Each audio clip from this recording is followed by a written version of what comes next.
So this is game 2 of the same series, Dignitas vs Immortals. So even though Dignitas win the first game, they still got to win this second game. Otherwise, they don't make playoffs. Right. Wait, as in if they win 2-1, they don't make playoffs? Yeah, they have to win 2-0 because of the head-to-head matchup, I think. Okay. As far as I'm aware. I might have to check that. And I'll just put an annotation up if I'm wrong. So if there's an annotation here, then ignore all that I'm saying. But I'm pretty sure that was right. I just saw Cyrene tweeting about it. So for both you guys, obviously in LCS is a slightly weird situation at the moment where you play multiple series each week. How much do you think, in terms of this pick and ban, is influenced by the last game, and how much of it is just we've got 2 set strategies to play against the Immortals? Because when you obviously had one team to play against each week, then you can just prepare like 3 strategies for them if you wanted to. So how much is this, do you think, affected by what happened last game? So we've got the same bans coming out from... Actually, no, we don't. Sorry, Not quite. I'm just lying. So we've got the Caitlyn ban again from Dig. Caitlyn Shen, but they've left Graves off the table. Yeah, they now. banned the Graves instead. That's standard on red side though, because no one wants to give people Graves at the moment. Let through this time, but Lulu goes. Lulu banned means that the Malzahar pick makes a lot of sense because obviously she has a really good matchup into Malzahar. I think Immortals overall have gone for like a comp with a much more clear power spike this game, because I think last time their comp was like you've got like the Talia and Lee Sin, which are like good early, and then like Maokai, which is good late, and then Ezreal, which is good at like 25 minutes. So their comp had like this weird like kind of like not everyone was spiking at the same time, right? Whereas the Immortals comp this time is very much like we're going to kill you in the mid game, which I like. Give people more playmaking ability, like give the ADC more playmaking ability, give the top laner more engage ability, because like Flame just couldn't really do anything last game, right? Until like the flash ulti onto the Varus, he barely did anything for that entire game. It was just a Maokai running around being frustrated, basically. Yeah. So I think this is good. I like that everyone in this draft has like a lot of potential to kind of make big plays, basically. So I think that might like play a pretty big part into it. And it's kind of the same thing from Dignitas as well, right? Like their champions are much more early game focused. Like Nautilus still scales really well. I mean the Ahri is very much more giving Keen the ability to be aggressive. Like, you know, you're less angry at your Ahri if she tower dives the enemy mid laner. So no. And again we see match on the first 3 picks. Yeah. I think the Syndra ban is really weird to me. The Syndra ban on red side in the second round of bans, I really don't get the point in the Syndra ban. Like, if they pick Syndra, why is that not Ash? Like that should be an Ash ban, 100%. If you want free pressure for your AD carry and you're going to pick Ezreal and you're going to scale, and your lane pressure is limited, what should be limited, and you're just trying to get to your kind of Triforce Mana Moon spike, then why give them a champion that can completely pressure you in lane? I guess that there is some kind of reading it there that could possibly be an MF flex. But they're already banning the Varus, so they're obviously aware of the potential. It's 7.5 though. This is post MF ADC nerfs, right? But pre rebuffs. Yeah. So 7.6 they buff it up again. Yeah, but like I really hate the Syndra ban, honestly. Like I think if you ban the Ashe there and then you pick Jhin instead, this comp makes so much more sense, because I think Ezreal Malzahar has a really bad lane, personally. Like I don't think it does anything. It just sits there and kind of loses in shove because you build Malzahar like a. It's good. It's decent at 6, but it's not as good as like Malzahar Jhin, which they could have had if they just ban Ashe and take the Jhin, or as good as Malzahar Caitlyn. Like they don't have like this insane synergy together, right? And neither of them is good in lane anymore, because you don't build Malzahar to shove anymore. Like he got nerfs in that specific regard. So this lane always loses shove, especially when you pick it into an MF. There's the same sort of thing from IMT as well. The Z ban, even when you would assume that they already are thinking that they're going to pick Vlad. They could even pick Ashe themselves, right? Yeah, they could have picked Ashe. Banners pick Ashe. So well, even if they give over as, it wouldn't be the end of the world. You don't really care. You know MF's locked in. It's not like they can take a Tahm Kench or something like that to nullify. Yeah, Ashe actually has a good matchup into everything. Ashe alongside Malzahar just sets up free free death to whoever gets hit at level 6, So right? maybe the logic is that you don't want to play Ashe into Rengar and Gragas because they have a lot of soak up arrows, right? Maybe it's something like that. And the MF, if you pick Ashe, right, the MF could be ADC and they could then pick Tahm Kench, maybe something along those lines, or they could pick like Thresh I guess MF, so. right? Yeah. But like, just ban the Ashe. Why are you banning Syndra? Like, Vladimir's on the table, Echo's on the table, Orianna's on the table. Like, there are so many matchups that can survive Syndra, and that you should be okay with picking there. Was Zed banned last game from Immortals? I don't think so. I don't believe so. As far as I was aware. So that's just the point that I was going to make before we started talking about that. Is, again, if you know you're going to be going into the Vlad, isn't that fine against Zed? Like, surely. I don't think Zed is even good with the comp they have. Like, yeah. But, why do you care if they're going to last pick a Zed? Perhaps they were thinking that they were going to pick. They were going to pick Zed. They were going to pick Syndra. Perhaps they thought that was the premise, and then obviously with those bans, Dignitas realised that, and that's why they went into the Syndra, and then obviously that's where the Vlad came out. But that was potentially it, right? But I don't think you care if they pick Zed in this comp, because like you've already seen Malzahar, Nautilus, Lee Sin, right? So like if you're going to pick a Zed, you need like a really, really solid base that can hold in like a 3-man unit and someone else that has push pressure on the other side of the map so that you can 1-3-1 with the Zed, right? And you don't have that with Lee Sin, Malzahar, really. Like, it's not a great 2-man, it's not a great support jungle duo that can actually hold in a siege situation. They're just going to get pushed off tower. Like, they have to like all in or just leave the tower. So I really don't see the... I don't think you care if they pick Zed here. I really... Okay, is there anything more we want to talk about on that, or should we just jump into it? Yeah, let's go for it. I think we can go for it, yeah. I think Jhin would have been way better for Dignitas. Oh, they picked Orianna. They didn't pick Ori. Oh, right. Okay. I actually like this matchup much more. Orianna has a way better matchup into Vlad than Ari does. Just because she has like so much more push pressure, and like the ball zone is super annoying. A lot more team fight and less pick, so that makes Ezra make more sense as well. Doesn't it? Yeah, I still would have preferred a Jhin.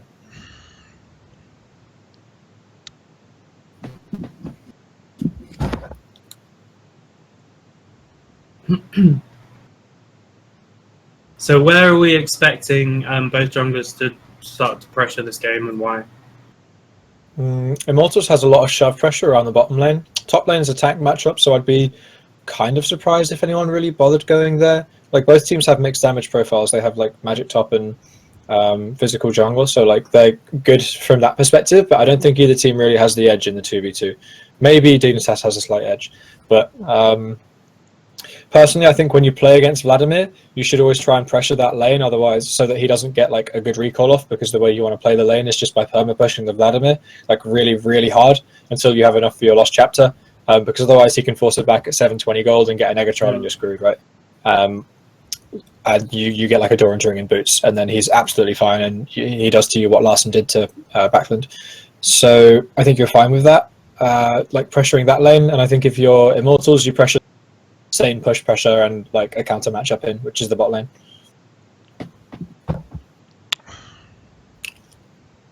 The Chaser actually started Q and Wraiths, but seemed to be quite fine with it, despite he'll just go for the other day in the UK Prem. Yeah, he'll just go for the standard bot lane. Oh, Chaser did Q with Q on Lee Sin.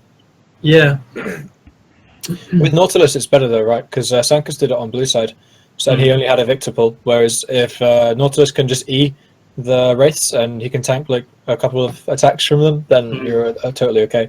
Like Chaser's health pool is so much better right now. If you focus on the small Raptors too, you get level 2 before you do the large one, so you have W rank for the large one. So it's just last hitting all those small ones, basically. Yeah, like compare. If you remember Sankas' health after these first 3 camps, he was recalling right now. Chaser's literally 50. Yeah.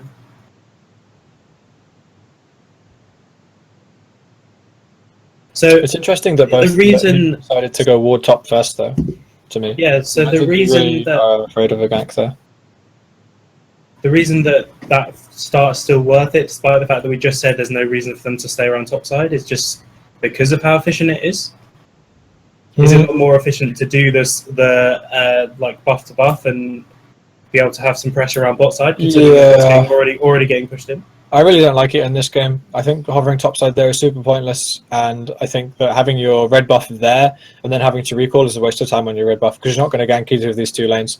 You're not going to gank the Vlad lane, you're not going to gank the top lane. Why does he not... Orianna should have effectively had the push at level 2. How did that occur that he got level 4 first, Vlad? But anyway... Because Vlad took one of the... No, Vlad didn't take one of the... Yeah, that's no, he didn't. But anyway, what I think Lee should have done is that his bot lane was being shoved anyway, so he's not hugely worried, as in they're fine, they're just going to sit in queue. They're going to lose the lane pressure because it's Ashe versus Ezreal. But he must have known that by taking that much time that Rengar could invade his bot side if Rengar also did the Raptors start. And Rengar ended up taking Lee's blue. It doesn't mean much for Lee, but Lee could have equally gone into... after going top and Krugs could have pathed down through Tri and taken Rengar's top side himself. And if Rengar didn't then go and do Lee's blue, and he ended up meeting Rengar blue, he'd be perfectly fine, because Lee into Rengar at this point in the game is very, very favourable for Lee Sin. So, especially, this is 7.5. 7.6 is even better because Rengar has base armor nerfs again, or is that on 7.5? No, that's 7.5. Yeah, it's even better than it has been in the past, and it was always a good matchup for Lee anyway, especially pre-6 if you meet that Rengar, especially if you get the jump on him, and he's always going to get in there first. So I think it was quite inefficient by Chaser. Yeah, he got unnecessarily scared. Yeah, well, and now he's trying for a bot lane gank, right? When you know that Dardoch was there, so Dardoch's been able to drop vision. So, like, you should assume that this bot side is warded. He only jumps in bot lane when he is there waiting already, but he only jumps in when Dardoch jumps this wall and gets seen by a board. Yeah. But, so another thing that's just a quick interesting thing, if anyone who's watching this, in terms of like how much pro junglers prioritize laners' needs over their own. Dardoch stopped Wolves like mid doing Wolves, just so he'd get here at the correct timing, rather than finishing off the camp and missing that little timing window that's going to get him this kill as well. Yeah, I mean, this pathing is super unexpected from Dardoch as well. Like, last time you saw him, he 3-buffed you, and he was on the bottom side of the map. Like, he was literally on the opposite, like, corner of the map, like, a minute ago, and now he's top ganking you. And he skipped every single one of his camps to come here. He's not taken Walrus, he's not taking Gromp, he's not taking Blue, he's not taking Scuttle. So this is like, why is Rengar here if you're a top laner? Yeah, so it's a good gang. It's a good gang from him. Someday would have completely never seen this in Korea in his life, so he wouldn't have realised that this kind of pathing exists. He would have thought that, because a Korean jungler wouldn't do that. You wouldn't have given up that much time without golden experience in the early game. Not on Rengar. And still been there, especially a champion that. So I mean, he was doing wolves, like he killed the little 2 wolves. Yeah. And then got called up just for that exact right time. Yeah. And nothing comes from the bot lane gank at all. This is actually kind of clever because if you're Dardoch, you don't care if your blue buff is late because you have Vladimir. Like, you literally don't care at all. You know, a lot of the time this would be like disadvantageous for your team because it means your mid laner gets blue buff way later than the enemy, right? But you have Vladimir, so you don't care at all. So it's cool. Yeah, 100%. Your push pressure isn't really hugely affected by blue compared to Orianna if she doesn't get hers.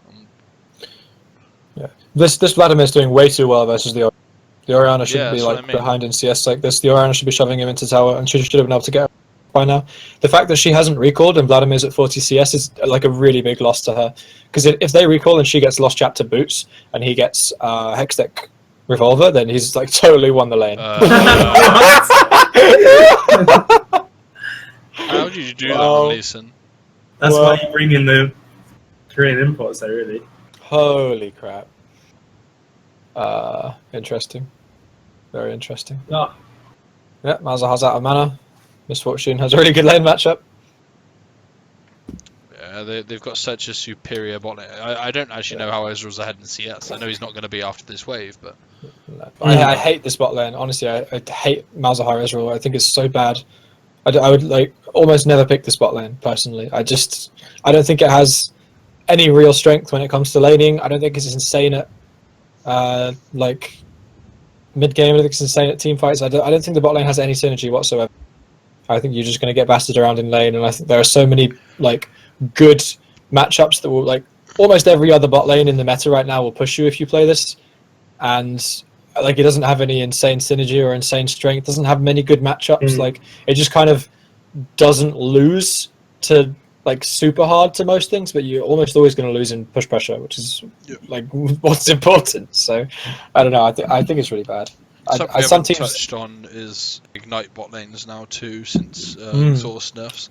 The exhaust nerf affected support play in bot lane much more so than like exhaust in mid lane, because of the reduction. It now no longer reduces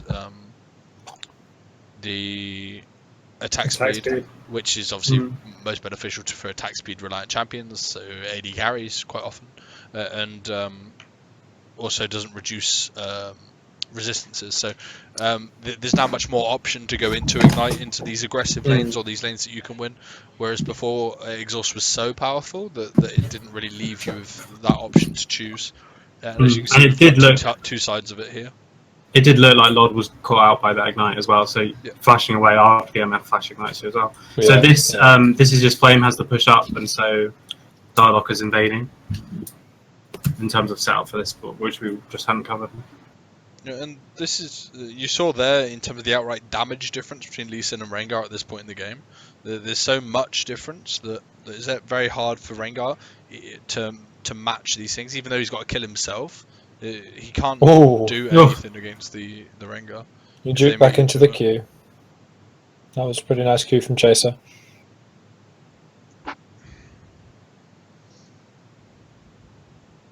She's just going too aggressive. That went surprisingly well. Yeah, so I mean, Dardock's just invading when they have the same items pretty much. Yeah, and if you match Lee at this point in the game, you're weaker than he is, and that turns it significantly. What's the point in invading topside though? Like nothing. Why invade topside here? You should win bot side really hard. Like your Vladimir is somehow out pressuring the Orianna, and your bot lane's wrecking them. So why not just invade the bottom side? Really weird to me that Vladimir has rushed CDR boots. Really weird that he had like 1,300 gold on his back and he went CDR boots amped him. I think that's. It could be that he's going towards the Ludens rather than a proto belt rush. I guess, yeah. I would have even against this team said that Negatron Cloak is really good, right? Like Malzahar, Nautilus, these are the champions that are actually going to stop you from doing what you do as Vladimir. So maybe get like probably not Merc Treads. I don't really like Merc Tread rush on Vladimir, but I think a Negatron would have been good. I don't know. Like I understand the reasoning behind the CDR boots to get more Qs out and to, like out sustain the Orianna that way, and also to be able to dodge the ball. So like in a weird way, that it helps you sustain a lot, right? But I would have significantly. But yeah, I would have thought that most people would have gone Revolver there. I'd have thought. Yeah, I can see the cooldown boots being more potent if this was like a ghost flash, a ghost flash Vlad rather than ignite flash, but just because of your ability to freely use ghost to move towards bot lane and dive this bot lane that's being pressured in a lot, knowing that you've got pressure in lane anyway, and with Ashe and MF you can set up these ganks. I think this is a real. Did he just miss the queue? Yeah. I think this is a real mistake by Immortals. They should always be, with what's happened in top lane already, they're able to get that gank off, and Gragas got ahead or got the initial pressure in the lane. He's 15 CS up because of it, and Vlad having mid lane pressure. This Immortals should have set this up earlier, so that they are the first ones to make the play happen in bot lane. They know they've got Ashe MF. Very, very good level 6 champions, right? They spike very hard when they have access to their ultimates. You know your mid lane gets pressure first. Rengar, another champion that spikes very, very hard when he gets his ultimate. And you have TP up around when bot lane hits level 6. So you should never... you should always be there to at least match if they try and do something at level 6. Not Rengar be nowhere near when this occurs. And they're able to actually... the Ezreal Malzahar lane is able to get the more favourable 6 than the Ashe MF because Lee was there first. So Yeah. whether that's good pathing by Lee or whether that's poor by Dardoch, I think there's a bit of both. I mean, the Rengar's like invading the Wraith camp at this point. Like when this is happening in bot. Exactly, Mm. which is Weird. awful. He has to be bot lane when his bot lane hits level 6. There is Like no you're a excuse. Rengar, you don't care about invading the Lee's camp. Lee doesn't care if you take his camps because he's just going to kill your lanes. Like that's what he's supposed to do. So, like if you as Dardoch have got to level 6 by this point without the Lee Sin killing your lanes, then you've basically won the matchup, and all you have to do is turn up on the bottom side of the map, and you've done your job. And just like you follow won. up on Ashe arrows forever. Mm-hmm. And then this TP is just because he's got a push. Well, it's Ole is not I didn't see great, that. right? Because Yeah. because your Wow, that was lane's a not long there. leap. Jump was you. That was a long leap. I wanted to watch that again. He already channeled the jump when he flashed, right? Or am I wrong? Yeah. I think he jumped. Does And that then, work like that? Yeah, he channeled Jump the jump. this when. He channels the jump as he flashes. I think. yeah, I that's. won't let me go Wow. back. I don't. Okay, Think so the that TP worked comes well. in. It does work as well. Yeah, he That's a really he big channels jump. the jump That's as he insane. flashes. Keen is pissed right now. Mm. Keen is so unhappy with that. So they get 2 kills and first break from that, right? Or Dragon. Yeah, they get the Mountain Drake.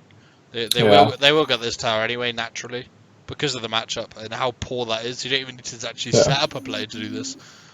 I actually don't like this though. I actually really don't like this Mountain Drake take, to be honest. Like because they're going to be so far behind on tempo right now. Every single one of Dignitas has to spawn now. They're all out of the base. They've all been out of the base for 8 seconds now, and now they're recalling. They're literally going to be like 20 seconds behind on tempo. What are they which going to lose for the tempo though? Depends how well Dignitas plays it. But they should lose vision control somewhere on the map. Yeah, they'll Like, lose. Chaser They'll lose. and Well, they'll probably lose. At least bot in side river Malzahar should be control, able but to- it doesn't to actually matter walk that in much. I somewhere. don't think. maybe not. I think if there is an objective for them to take, then yeah, but it's only because it's sort of unanswerable, even though they're. Yeah, because it's Ezreal as well. You can't Yeah. really push out bot lane. So He's just farming that. maybe they can dive here. Maybe they can dive because Orianna's able to roam from mid. Okay. Maybe they can get a So- flash Mal. Uh, Maybe they can get a Mal's ulti into an Orianna ball. That would be the ideal play there. But Immortals actually sees it coming pretty well. Like they read it, they put a pink ward down, they throw the arrow out to dissuade it. So that's cool. That works from them. So like they've kind of bridged the tempo gap quite well there.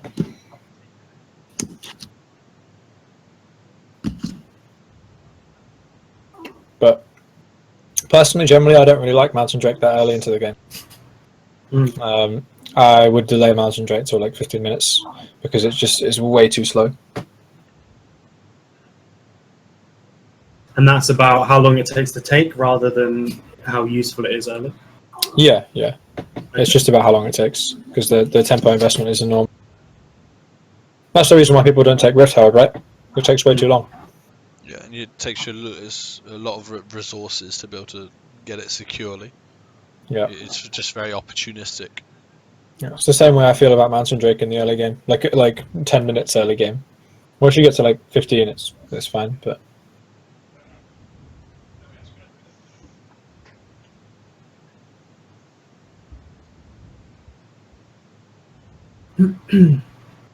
yeah, can you hear my dog in the background? No, not really. Weird choking noises. All right, good. So what is it then at this point Dignitas needs to be doing to sort of try and get a little bit of control back on the game? Because obviously Vlad is... I guess both teams are fairly equal in terms of late game, or... Yeah, I think the setup's probably... Well, actually, it's not even... I think Immortals has a way better. Yeah. I think it's So- harder for Dig to... Like, they've got very good tools in the mid-game to use. They've got Lee, they've got Nautilus, they've got Malzahar, but there's much less targets to be able to use that on successfully. You can't use that onto Vlad, right? It's very tough to lock down Vlad and him to take these sustained fights, as you're seeing here. Oh, that kick. Oof. And the target selection is much harder because it's only really Ashe, and like no one cares if the MF dies after she gets ult off. It doesn't really matter. Whereas Orianna and Ezreal, okay, Ezreal, a champion that is very mobile, but equally can be locked down quite easily with Ashe arrows, with Rengar getting on top of him, and he hasn't hit Spike yet. So mid-game team fights are definitely in favour of Immortals, but it's very much reliant on how good Orianna ults are, or what kind of picks they got off with Malzahar ult. So I just want to go back to have another look at that play again. Yeah, So definitely. Immortals are going for the first brick and then fight. Immortals They're just going to try and make two plays. Let's just read it. Yeah, They're just going to try and make two plays at the same time again. they're Try to using do two mid lane plays at pressure once. to move into bot side jungle, and then they get first brick because of it. Yeah. They're getting, again, they're fighting and they're also taking the tower. Like, they're all inning and taking a tower at the same time. Just take the tower. Just take the tower and walk away. Like, those two can literally just walk out. Kick anyway, wouldn't it? But, Right. Oh no, I guess Keen's there already. But they can get a tower for nothing there, and instead they choose to take a tower and a fight at the same time. And especially this time, there's just no reason for it, because if they're not on like a clock. No, yeah, not at all. They have like a really, really good mid-game spike. So when you see that, okay, did get to it an extra kill over what Immortals get, but really it doesn't mean anything. That first brick's the most important. And now you'll see the bot lanes move away from bot lane, because like we said in game 1, you don't want to invest resources going back to bot lane to try and catch up in towers. What you want to do is be able to trade sides of the map and then turn your area of the map into a better one, where you may be able to equalize the tower pressure as opposed to just playing catch up all game. Yeah, the Stig comp is essentially a pick comp, so that's kind of what they want to use it for. Oh no, he was going bot. He's just going to get to top much lower than... Yeah, so far behind on this play. What are they doing? They're just walking They've got no around reason to be acting. as well. They recall at the same time, don't they? Yeah, what are they actually doing? They just don't have anyone. 3 of their 5 players aren't even like in lanes. Really weird. Really weird. Now, someone's All gonna have Lord to did go was back. walk now they're towards bot recalling? lane, walk towards top lane, and then recall. Yeah, that's some The last minute pretty is, useless pathing.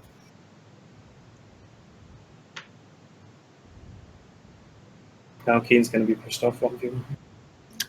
Yeah, and they have the Orianna and the Ezreal on like the same lanes now, basically, which is pretty awkward. This Ashe is getting loads of mid lane. Cody Sun's mega happy with this. They're going to get mid tower damage. Don't see the blade build from Cody. Do you? I think Blade build's way better on Ashe. Like, way better. If you do want the CDR, then like, and you want to be the utility Ashe, then go Blade Black Cleaver. Everyone's doing the blade build now. I think it's So you think it's slowly just a coming mistake, to or prevalence. what's the... I'm not sure. Maybe they hadn't scrimmed with it, so they hadn't tested it enough to be 100% sure. Kind of confident on the build, but I think teams are scrimming with it every day now, and yeah, Blade build's way better. Next way time you see better. them play, I'm sure you'll see that come out.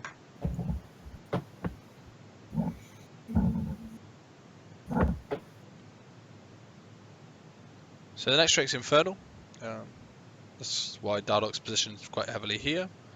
But there you go. Their ability to make these supports in base, so you can't contest the river when your supports, when you don't have the number of resources to match as they do.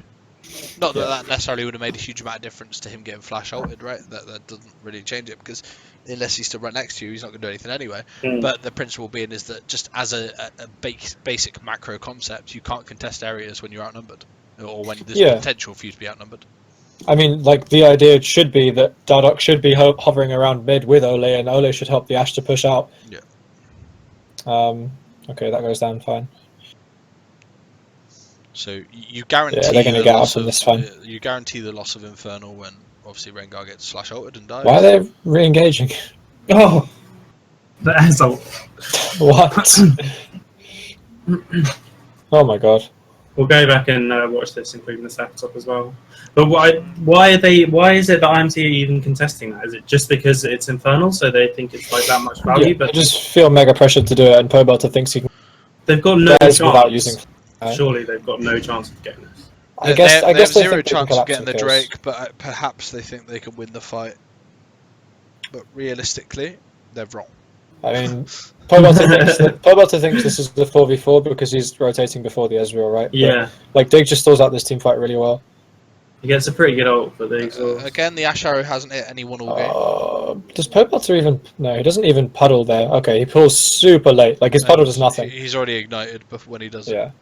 His puddle does absolutely nothing, and he doesn't flash or ignite, so... yeah. He can't have been ignited. What was inflicting grievous? Morello's. Oh, okay. So, yeah. I don't know, that was just a really bad contest. But if we go back to the previous point, the way that, like, the Dardoch play should happen if he wants to sweep out that river is that, like, Ole should be in the mid lane with Cody's son helping to push away from the Orianna, so the Orianna can't step up, because the MF and the Ashe can just AoE down the wave really easily, and then Rengar moves into the river with Ole while Pobelter pushes aggressively in the bot lane. And then you can make that play with a numbers advantage. And this just... He actually... The making plays just for... Well, yeah, because they think they can get a higher kill score than Dignitas at this point, which is a poor way to think about League of Legends, especially as a professional and a professional concept. Lod actually gets 2 kills with purely his ult there, which you don't often see. It's ridiculous. I don't think he ever meant to hit the Ashe, but... Nope. But Lod's in a great place right now. Yeah, definitely. Like, Dig's in a really good place to win this game right now. So again, up until that one pick, they had plenty of advantage IMT. Oh, yeah. Yep, and it was a small macro concept that they gave away much more of a lead than they ever should have, right? So what should have happened when Rengar gets flash outed? Okay, he made a mistake and he was mispositioned, he got flash outed, he dies. That you then probably trade mid tier 1 for the Infernal. You just try and cross push match. it, and it was low anyway, so you just finish that for the Infernal. Okay, they're gonna have Immortals could be like a K and a bit ahead in gold. Yeah, you'd have a scaling advantage for Dig, but equally the instantaneous power goes to you, and you're taking a trade-off as opposed to trying to contest something where there's a 30% chance of you ever getting anything positive out of it. Yeah, it seems there's about like a 3% chance of you getting the actual Drake. Of the actual Drake, there's nothing, but there may be a situation where you get 3 or 4 kills because the Ash Arrow hits a key target and Vlad gets on top of that target or whatever. It's like in both games, they seem to be going for the like massive turnaround plays or multiple things at the same time. That could be a weakness within Immortals' kind of early game decision making. Their early game or mid game skirmishes and decision making seems very kill orientated compared to a lot of other pro teams.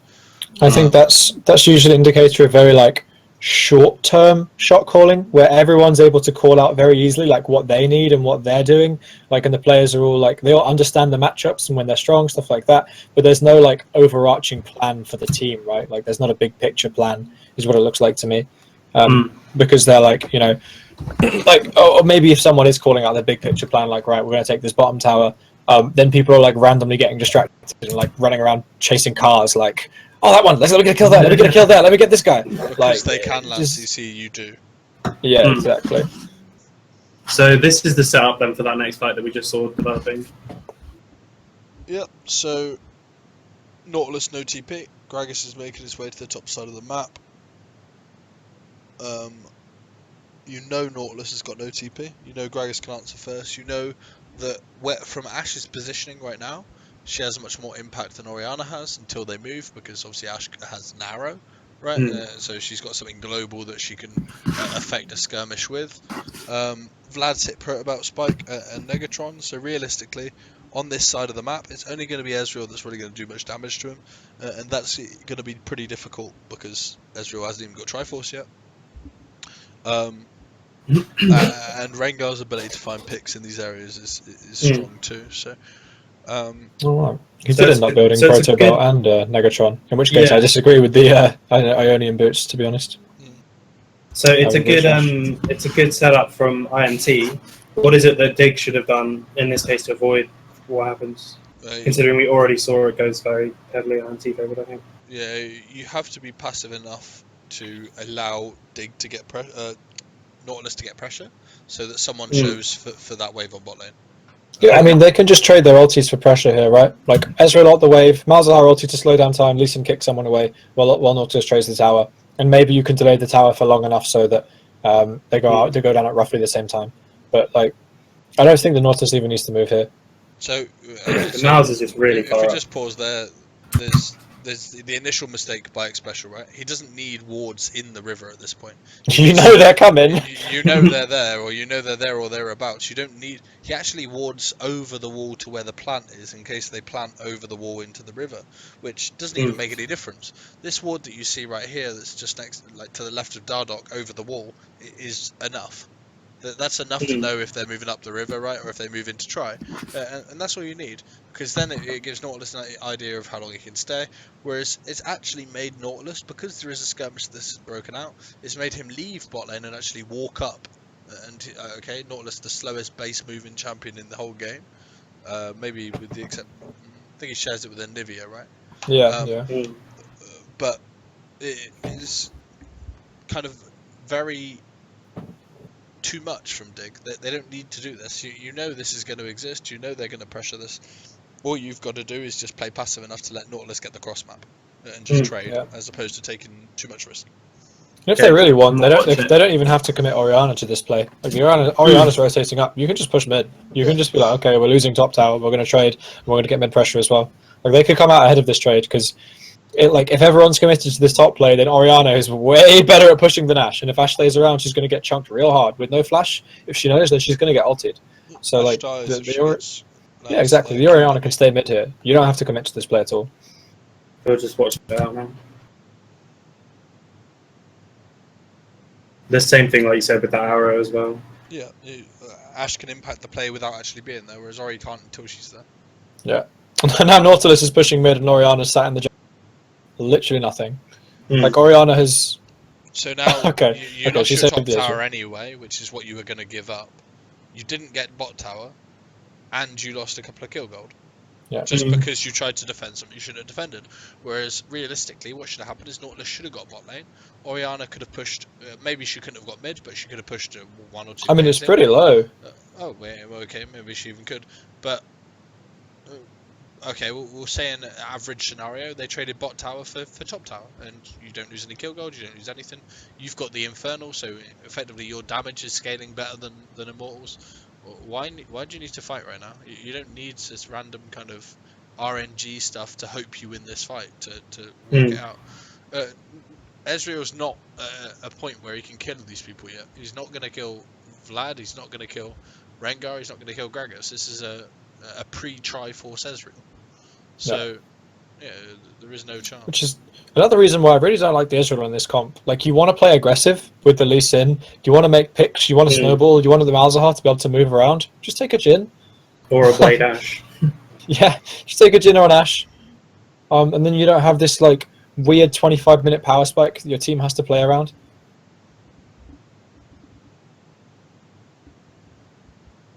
So both these games have been, like, pretty swingy.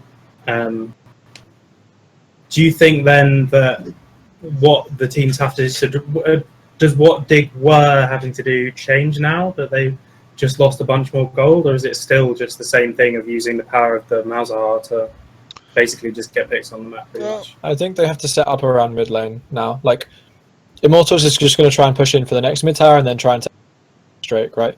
So Xpecial has to be somewhere around here, but without dying, basically. Do you want to go back and see the setup for that? Or? Yeah, sure. It seems like a similar thing. It seems like it's special. Yeah. Look at where Chaser is. Chaser's recalling. Yeah.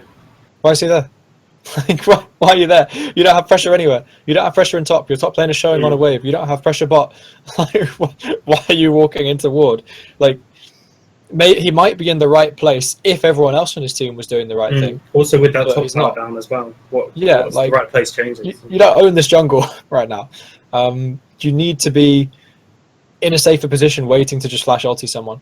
And now that he's lost that flash, like that small hope they had of making a play around this area of the map when Immortals is pushing in is like really greatly diminished. Now Pobalta can just push up this wave and rotate and dive mid. Really bad timing too, right? Because there's a Mountain Drake in 30 seconds. So you just lost your team pressure, in an area where you're wanting to actually be aggressive and have a fight in 20 seconds. Yeah. Ezreal needs to push out this wave. Okay, so I think Ezreal's too slow too. Because Vlad was able to get that push, Ezreal can't back, Ezreal can't finish off his Triforce, and isn't spiking ready. This should be a free Drake now. So now you effectively have just lost the Drake. Okay. Unless... Never Okay. mind. Vlad walks in solo into the opposing team's jungle without any backup and dies himself. So. Again, while Misfortune was in the red side jungle, what's going on this game? Why are the supports not talking to their teams or whatever, or the opposite of that? Yeah. It's so weird. All this is communication or not respecting lines of control. What I mean by that is the line of control that you have within the game at that moment in time, based on the current situation with side lane waves and the towers that have been taken. There's a certain far kind of line where you can't walk past that until you have more control in a certain area of the map, or a wave's pushed out, or someone else is able to move with you. But as far as walking on your own goes, you only have a certain distance you can walk up without being punished, especially at this level of play where they do punish that very, very regularly. Yeah. Like, you're Vladimir, you're playing against like the one thing that counters you is like instant hard CC, and you just walk into it. Speaking of defending things you're not supposed to be defending, it's just the same. Basically, this game is just a massive catalogue of that. Again, but it's the exact same thing again, isn't it? It's like it's the same mistake, and again, it's just for absolutely no reason. I mean, it's a nice ult from Flame, but you didn't even need to flash for that. This is a very common mistake at regional level play. Is everybody tries to defend everything.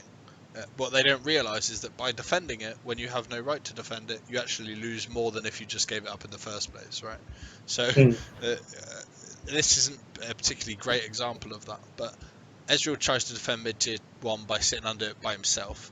He realises he can't defend mid-tier 1, but then at that point it's too late and he dies anyway. He doesn't even use his ulti. If you want to defend it, use your ult. And then he gives up mid-tier 1 and he gives up his life.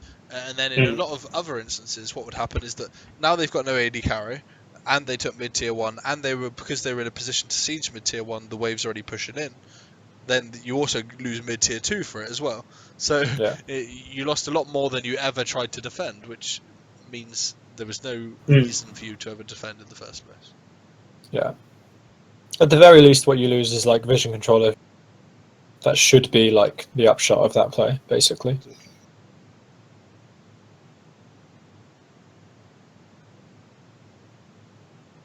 And this is like a really defensive Vlad build, actually. Proto about Abyssal Zhonya's. Like, he does not want to die. But it's because Dardock's building like full damage as well. Yeah. Red Smite, Cleaver, and Lethality already. So. Yeah, it seems very weird to me that you build Lethality and Cleaver. Well, just because you'd expect him to use some of that goal for tankiness, or because they... I mean, Spirit Visage is so good this game. He's going to be making a conscious effort to perform one role, whether that's actually he's going to be more defensive and cut through the front line, or whether he's going to look to try and jump onto the Orianna or the Ezreal and kill someone.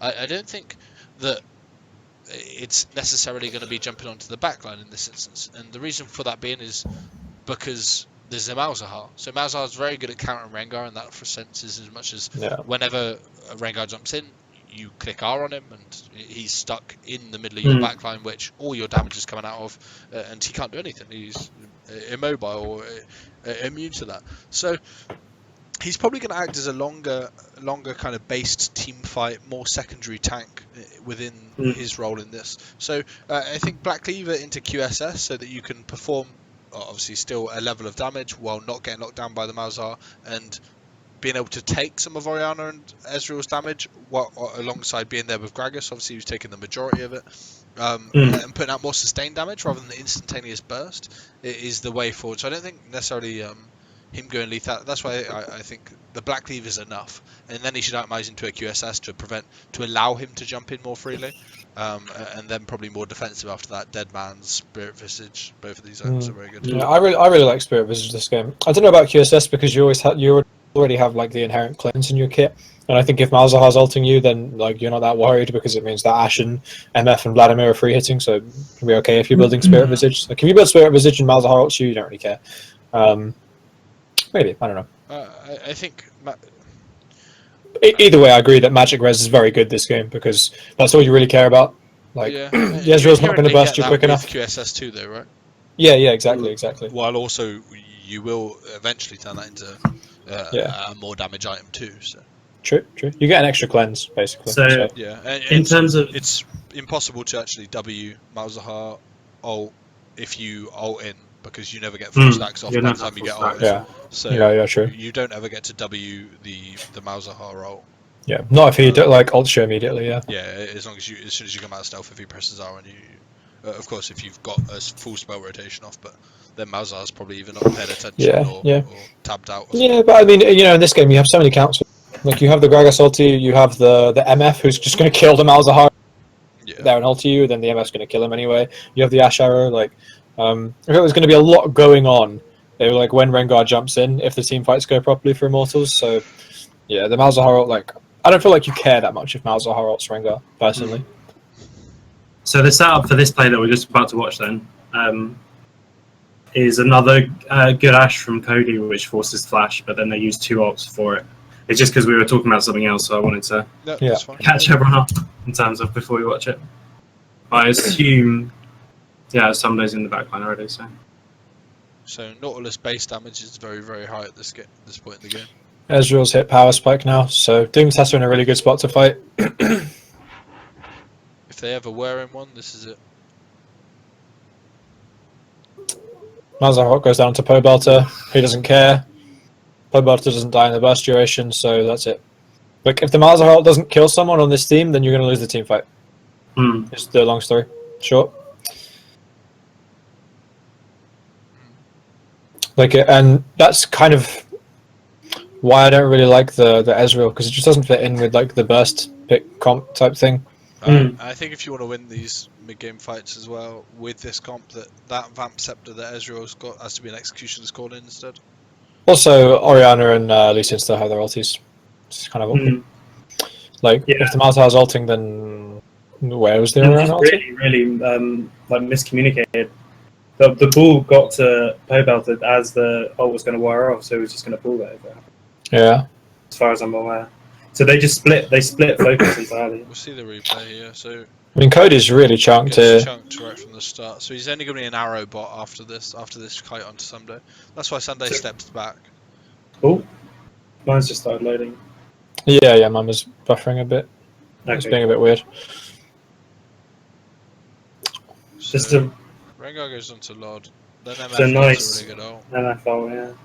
There's still no Ori ball. Like, it's just not happening. Yeah. Like, he was literally stood right next to the Vladimir while Malzahar was ulting, but Lord and Chaser were split off way to the side, so I don't know if he even would have killed him with the ball plus ulti combo. So they just massively overchase onto the Ashe, and IMT can get reset up. Yeah, as soon as Lord got really, really chunked, they won the fight because there's no DPS to use while the Malzahar's ulting someone. How do Dignitas get back in this game then? In terms of what, again, I know obviously it sort of just comes down to just IMT making mistakes and stuff, but what proactive things, if you're in this situation, can you do? Well, I mean, you have 2 of the best pick tools in the entire game, right? You have the least in kick and you have the Malzahar. They just need to use those, but like throughout this series, we've just not seen Expression and Chaser be on the same page, really. Like, even now, they're still on opposite sides of the fucking map. They're always on the opposite side of the map. This game is very much a story of which team proactively uses their picks first and better. So there's Ashe, Arrow, and Rengar ult, and then there's Lee Sin Kick and Malzahar ult, right?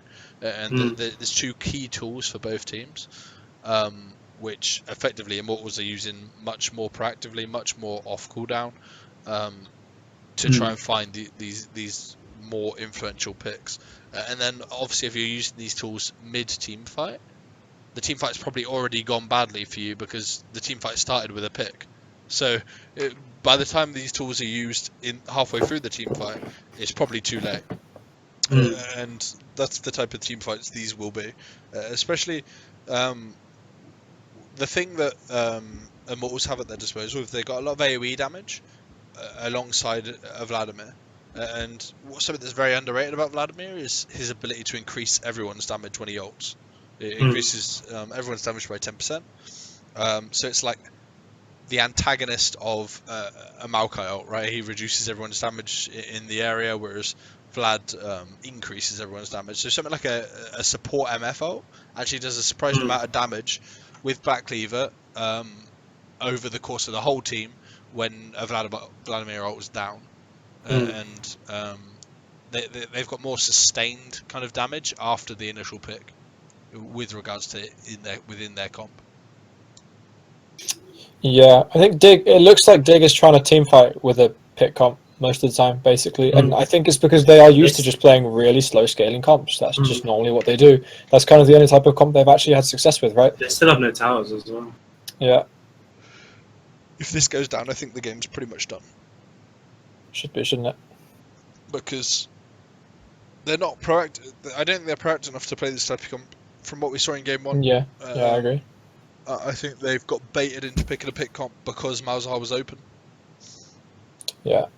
And they haven't even really got a strong pick comp. Like they've got Malzahar, but then a scaling control mage and AD carry. So what actually kills the person after they get picked? There's not a lot. I mean, what kills Vladimir in this comp? And if Vladimir dies, what kills Gragas and Rengar afterwards? Like Immortals just have so much AoE damage.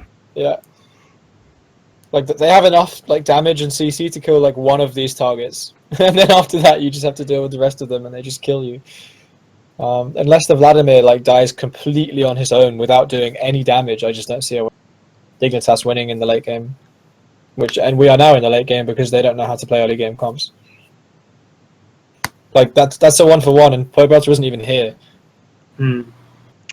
Now he's still not here. Now that Immortals can group, I think it's very tough for Dignitas to do much. What was that flash? Did you see that MF flash? It just flash, make it rain. like one target. I didn't see. Nice.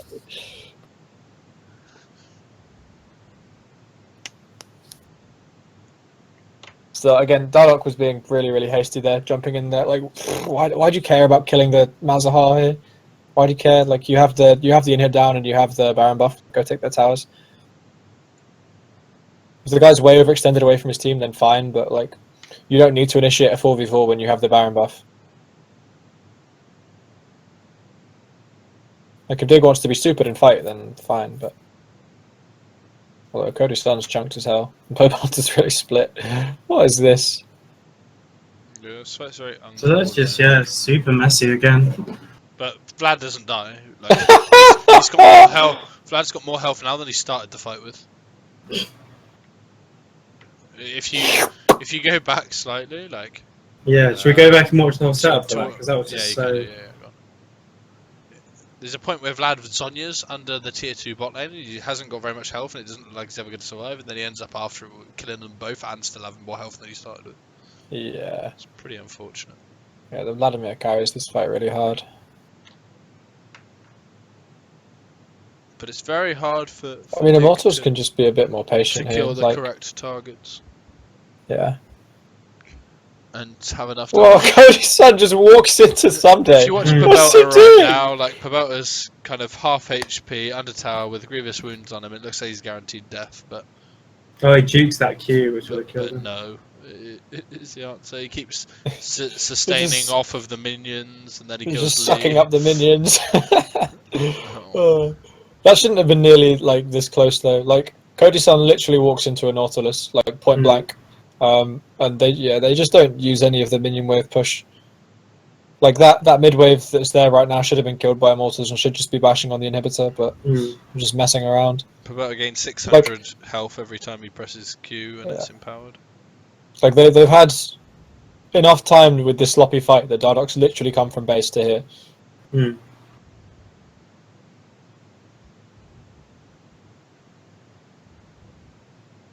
Oh well. And there's just now nothing that Dig can do really to get back into this game, right? No, not really. Very like, little. Not when Vladimir has 9 kills and a QSS. Like you had like one tool and it's now worthless. Mm. Like, even if you get like the miracle Lee Sin kick on the Vladimir somehow without him using his puddle, like he's still gonna like, straight into the Nautilus and the Malzahar. He's just gonna QSS puddle, and then like ulti Zhonya's, and there's no way to deal with Vladimir anymore. It's just done. Oh, yeah, Cody's son. Yeah, if Cody doesn't walk into like Nautilus. Northwood, Yeah, then this fight just is the game. Man. yeah. Lod just like cleans up because they don't have an ADC anymore. Hmm.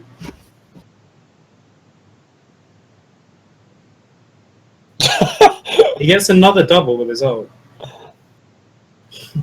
That's the second ult double That's pretty funny. of the game.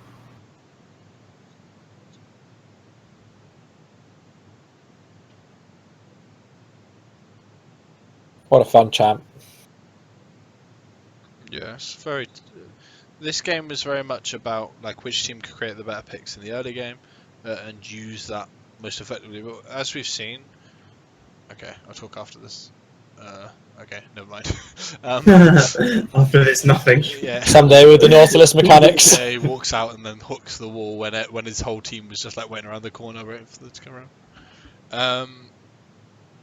But yeah, it was much more about like before the teams group up and the skirmishes available, picks are really, really valuable and very, very much kind of more effective to pull off. But once the team starts grouping up, it's not only just the initial pick, it's who sets up for that best first, and then what kind of sustained damage there is after that. And that's where Vlad Ash are winning out at the moment. Yeah, but there's just no one on this team that can deal with the Vladimir now. Not in like terms of push, not in terms of team fight. Like stay in nothing. You just can't do anything about him, and they can't force an engage either because like the front line from Immortals is just too big. Unless Cody again. Like, what? Okay, unless Cody's son just eats another Nautilus hook, but I think Pobelt is about to 1v9. So I'm still unaware why there is no executioner's calling on Lord at this point. yeah, He would. You spend 800 gold to half Vlad's healing, and it's not like a Morello's where you need to burst him first to get that grievous wounds. It's any physical damage inflicted to him by yourself, which is everything that Ezreal does, is gonna give grievous wounds, and it helps your whole team so much. It's like the healing version of Black Cleaver, right? Where it benefits you. The grievous wounds act for your whole team's damage, not just your own. Well, again, we have another situation where Immortals is just playing really panicked. Like they had a bot in Hib, they had a wave pushing top, and they just randomly fight mid, like shoot the arrow for no reason instead of just holding onto it and using it for the pressure to take. And then again, just walking in range of the ult, and then even after walking in range of the ult, positioning to be hooked afterwards. Yeah. Like even with a QSS, Cody does absolutely nothing here. So he steps out again. You don't need to run away; just stay behind Flame. Yeah. And in general, Lod does a lot more damage right now. Ezreal at this point in the game does a lot more damage than Ash. Just as a champion. Jarno just walks forward and ult, and then the ult runs out and gets Malzahar ulted. Oh, that was good. But again, just with the executioner's calling there, that probably goes down. If you think about how up and down its health goes. Yeah, definitely. And obviously, Cody's son died immediately in this fight, and they did 600 damage compared to the 4,000 that Ezreal did. But 185 from the full damage Dardoch. Look at the difference between the tanks as well. Yeah, huge.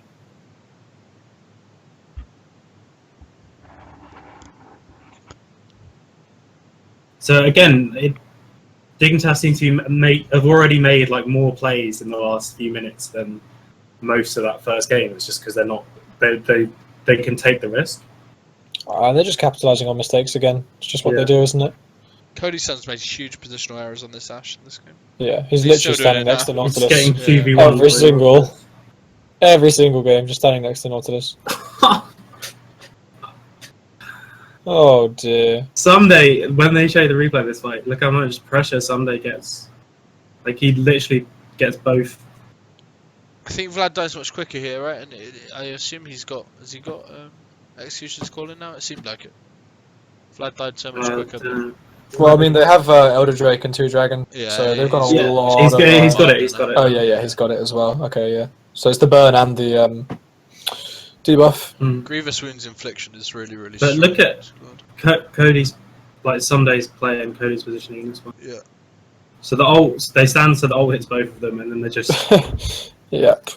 like Hobelt is big, but can't play a fight like that. No. Ezra, at this point of the game, if he's allowed to get to this without losing too much, he's extremely powerful. He's picked up a lot of kills in this game as well. I can't believe Immortals is throwing this game so hard. This is like a game where like they shouldn't have a win condition. Vladimir should just walk over everyone. They're just playing so impatiently around the minion waves. Like they're just never making the fights happen as the wave is collapsing. They're always doing it too early and just like squandering all of the. Like they do all of the hard work and then just like shoot themselves in the foot as soon as it's time to like reap the reward.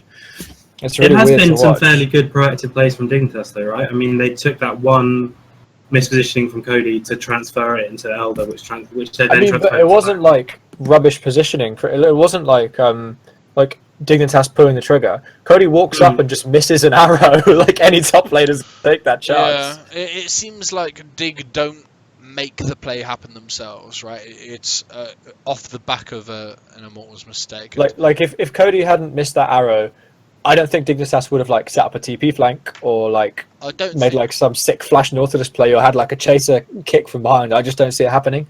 I don't think it's. I don't think the dispute is that Dig don't punish mistakes. I think they punish mistakes quite well, but they don't. If there are no mistakes or there are limited mistakes, then they look like they won't ever do anything. And I think that's the issue. But I do definitely think once they see a mistake, or they... What is going on here? What's happening? Yeah. Can anyone break it? Why is Dardock in the red jungle and they've sent 4 people for this wave Let's top? jump back slightly to see what their thought process is when this occurs, because... So they tried to engage but missed the arrow here. So they're going to lose this to Baron, and then it just starts getting really, really strange. Maybe they think Dig is going to pull back and like sweep up to the top lane to meet up with that wave, and they think they can like catch them there. Yeah. So they see them. They see them moving bot. Why are they moving into top jungle? Okay, so they take the mid wave. Fine. Is it because then they feel like they have to run up top to get away from Dig? Well, red buff's up, so. Or it could even be that the. I don't know. He is actually going red. Dardock is literally just going for red buff. Perhaps if oh my days. they saw Dig move bot side, so I think they thought that Dig was going to meet that slow pushed wave, and if they meet that slow pushed wave, you probably lose 2 inhibs for it, right? Effectively, if they just walk through your jungle to your inhib. Yeah. Still, in neither of those situations is the red buff idea a good idea. The way you avoid stuff like that is with actual lane wards. When a tower goes down, or when in the lane, Cody-san. place wards in the lane. Cody's HP again. Well, this guy. Oh, He's having a hard time when it comes to positioning. I mean, like, when you look at this game and how rough a time Cody's positioning, like, to me, it like beggars belief that Chaser hasn't killed him like 100 times, just from like Lee Sin flanks, but that's just not happened at all. I haven't seen the level of proactivity out of Chaser that I would like to see out of a good Lee Sin player. I mean, also, it's just those kind of fights are so good for Ezreal, right? Like, if you look at how much, when they're assuming show us a replay, if you look at how much work he does in that fight, just from the E by itself is just so powerful. Yeah, but like I feel like if this Lee Sin is like, I don't know, Svenskeren, or I don't know, Reynova, does Reynova even play Lee Sin that well? Like if this is like a top tier jungler that's communicating properly, and maybe there's a communication problem here, I feel like Cody's son should have died like way more than he has, because his positioning's been like pretty shoddy.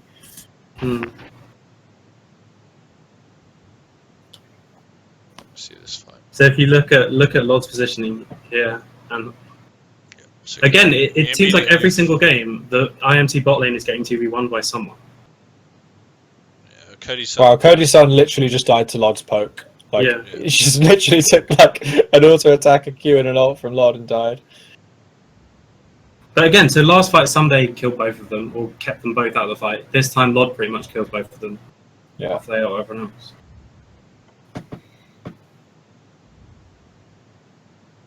But again, this fight is over very little. There's not really any purpose behind the fight apart from kill gold. So what is it at this point where IMT have lost so much in the last like 5 minutes when it was pretty much guaranteed win? What is it that firstly, is there anything that you can do practically to sort of reset, or like if you're on this team in terms of comms as well? And secondly, what is it that they actually need to do now at this point? Well, now that inhib went on bot side, it's much more difficult than it was. Prior to that inhib going down, you could have set up a slow push in bot lane, and then someone needs to meet the slow push, meaning you can regain vision area on one side of your jungle. So probably seeing as Baron's the next key objective coming up in 1 minute 20, gaining regaining control of your own blue side jungle with vision allows you to invest in pinks, place them in there, get in there, because they can't come in there because someone had to match on the wave on bot lane. So you know it could be a 5v4 if you ever met them in there. So you could have regained that area with that slow push, and then you could have been in a situation where you can actually look for the picks again with the Ash arrow, with the Rengar ult. It's super difficult right now, though. Like, But now Dignitas it's is playing really this tough. out well. Like, look at the side lanes right now. Now They've got that slow you've push lost top, that they inhib, have... it becomes very Yeah. impossible to set the slow push up right during the inhib, and that's why inhibs are very, very important. They just give you constant pushes for one lane, so that you don't get these windows where you can never regain control of the jungle until the inhib's back up. Oh my days. And The front line Rengar with full DPS build. yeah, Wow, Dig might end off of that. yeah, well, they can control a huge amount of the game. I mean, they can take a third inhib off of that play, no problem. They have enough time for that wave to get there, but I mean, they might just finish. Well, there we go. There you go. That's what you wanted. That's what Mac had been waiting for all game. oh, whole game. So you can see how much cut Vlad's sustain is when he does get grievous wounds. By the way, like every single fight, he's died fairly quickly since grievous wounds has been a thing from Ezreal. Not that he should have been set that strong so quickly, but Oh, God. I mean, like, I don't want to be harsh, but Dardoch and Cody's son have had an absolute shocker of a series. It's really not been good from either of them. Like, just the number, like, Dardoch has been pulling the trigger on all of the plays that you shouldn't, and has just never been in the right place, and has always been checking for vision at random ass times. And Cody's son's just been walking into tanks the whole series. Like, it's been really bad from both of them. yeah, no, I would disagree. yeah. Okay, so obviously that game was a bit more messy. That game was much more kind of random fights, but I think that's the style of the comps that they went for, right? They had two very pick-oriented comps, Yeah. and that often diverges into fights that are reliant on the initial pick, and then a kind of mess often comes after if someone didn't die off that pick, or you're trying to save that person from being picked. It's such a shame that Immortals didn't do that, though, because like they couldn't close out that game, and that they actually opted into that style. Because once you have the inhib down and you have the ability to force a 5-man fight with a 10-0 Vladimir, you do it. Like, Yeah. you don't take split fights at that point.